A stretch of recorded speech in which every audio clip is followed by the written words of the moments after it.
Friends, இன்றைக்கி நம்ம சேனலில் ரொம்பவே டிஃப்ரெண்ட்டான சூப்பரான டெசர்ட் ரெசிபி மேங்கோ ஃபிர்னி எப்படி செய்யலாங்கிறத பார்க்க போகிறோம். ரீசெண்ட் டைமில் குக் வித் கோமாளி சீசன் 4 கூட ஷெரின்னு அவங்க இந்த ரெசிபி பண்ணியிருந்தாங்க.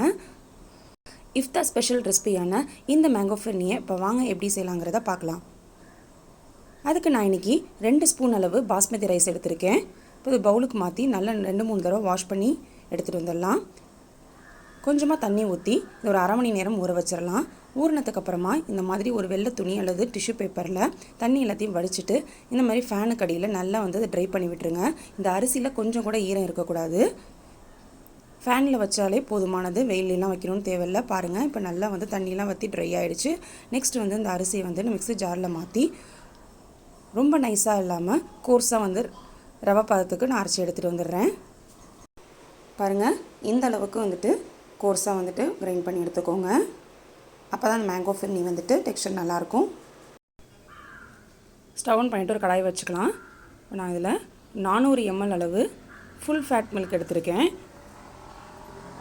ஃபுல் ஃபேட் மில்கில் செஞ்சிங்கன்னா தான் நல்லா க்ரீமியாக இருக்கும். தண்ணி எதுவும் நான் சேர்க்கலை. இது மீடியமான ஃப்ளேமில் வச்சு நல்லா கொதி வர இந்த மாதிரி கலந்து விட்டுட்டே இருங்க. பால் கொதிக்க பார்த்தீங்கன்னா நல்லா பொங்கி இந்த மாதிரி நுரைச்சி வரும். ஓரளவுக்கு கொஞ்சம் முன்னாடி சேர்த்ததை விட திக்காந்துருக்கும். இப்போ அந்த ஸ்டேஜில் நம்ம பொடி பண்ணி வச்சுருக்க இந்த பாஸ்மதி ரைஸை இது கூட மீடியமான ஃப்ளேமில் வச்சுட்டு கலந்து விட்டுக்கோங்க. அடுப்பை நல்லா மீடியமான ஃப்ளேமில் வச்சு நீங்கள் ஆட் பண்ணிங்கன்னா தான் கட்டி தட்டாமல் இருக்கும். இப்போ பாலோட கொஞ்சம் கொஞ்சமாக சேர்த்து நல்லா கலந்து விட்டுருங்க. இது ஒரு 10-15 நிமிஷம் இந்த பால்லேயே பாஸ்மதி ரைஸ் நல்லா வேகட்டும். 10 to 15 மினிட்ஸ் கழிச்சு பார்த்தீங்கன்னா ரைஸ் நல்லா வெந்து இந்த மாதிரி கன்சிஸ்டன்சிக்கு வந்திருக்கும். பாருங்கள், உங்களுக்கு பார்த்தாவே தெரியும். அடுத்ததால் ஆட் பண்ணுறதுக்கு நம்ம மேங்கோ பியூரி ரெடி பண்ணிட்டு வந்துடலாம். அதுக்கு நான் இன்றைக்கி ஒரு மாம்பழம், நல்ல பெரிய மாம்பழத்தோட சதப்பகுதியை மட்டும் எடுத்து வச்சுருக்கேன். அது ஒரு மிக்ஸி ஜாருக்கு மாற்றிட்டு நல்லா நைஸாக அரைச்சி எடுத்துகிட்டு வந்துடலாம். இப்போது ரைஸ் நல்லா வெந்திருக்கு. இந்த ஸ்டேஜில் நம்ம ரெடி பண்ணி வச்சுருக்க அந்த மேங்கோ பியூரியை இதில் ஆட் பண்ணி நல்லா கலந்து விட்டுக்கலாம். ரொம்பவே கலர்ஃபுல்லாக சாப்பிட்றதுக்கும் இந்த மேங்கோ டேஸ்ட்டோட இந்த டெசர்ட் ரொம்பவே சூப்பராக இருக்கும். நல்லா கலந்து விட்டுக்கோங்க. மேங்கோ பியூரி ஆட் பண்ணி கலந்ததுக்கப்புறமா நல்லா அந்த மாதிரி எல்லோயிஷ் கலரில் நமக்கு கிடச்சிருச்சு. இதுக்கப்புறம் நம்ம ஸ்வீட்னஸ்க்காக நான் இன்றைக்கி ஒரு 1/2 கப் அளவு சக்கரை ஆட் பண்ணியிருக்கேன். ஏன்னா மேங்கோலேயே உங்களுக்கு நேச்சுரலாக ஸ்வீட் இருக்கும். அதனால் நம்ம 1/2 கப் மட்டும் ஆட் பண்ணால் போதும்.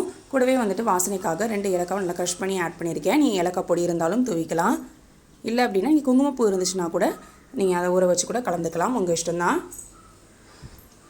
சக்கரை சேர்த்துட்டு நல்ல மீடியமான ஃப்ளேமில் வச்சு இந்த மாதிரி கொதிக்கிற அளவுக்கு கிண்டி விட்டுட்டே இருங்க. இந்த மேங்கோ ஃபிர்னி பார்த்திங்க அப்படின்னா ரொம்பவே சிம்பிளாக நம்ம ரெடி பண்ணிடலாம். இந்த மேங்கோலாம் சேர்த்து ஜீனிலாம் கலந்ததுக்கப்புறம் பார்த்திங்கன்னா நல்லா ஒரு கிளாஸியாக இருக்கும். இதுக்கு மேலே நம்ம நட்ஸ் பொடி பொடியாக கட் பண்ணி துவைக்கலாம். நான் இன்றைக்கி பாதாம் பிஸ்தா எடுத்திருக்கேன். நீங்கள் முந்திரி பருப்பு கூட நீங்கள் வேணும்னா சின்ன சின்னதாக கிரேட் பண்ணி போட்டுக்கலாம். இப்போ அது நல்லா ஆறுனதுக்கப்புறமா சின்ன சின்ன கப்பில் ஊற்றி ஃப்ரிட்ஜில் வச்சுருங்க. இந்த மேங்கோ ஃபிர்னி கூலாக சர்வ் பண்ணிங்கன்னா தான் நல்லாயிருக்கும். சூப்பர் அண்ட் டேஸ்டியான இஃப்தார் ஸ்பெஷல் டெசர்ட் ரெசிபியை நீங்களும் உங்கள் வீட்டில் மறக்காமல் ட்ரை பண்ணி பாருங்கள். ட்ரை பண்ணி பார்த்துட்டு டேஸ்ட் எப்படி இருந்துச்சுன்னு கமெண்ட் செக்ஷனில் கமெண்ட் பண்ணுங்கள். இந்த ரெசிபி உங்களுக்கு பிடிச்சிருந்துச்சுன்னா மறக்காமல் லைக் பண்ணி ஷேர் பண்ணிக்கோங்க. நம்ம சேனலை சப்ஸ்கிரைப் பண்ணலன்னா மறக்காமல் சப்ஸ்கிரைப் பண்ணிக்கோங்க.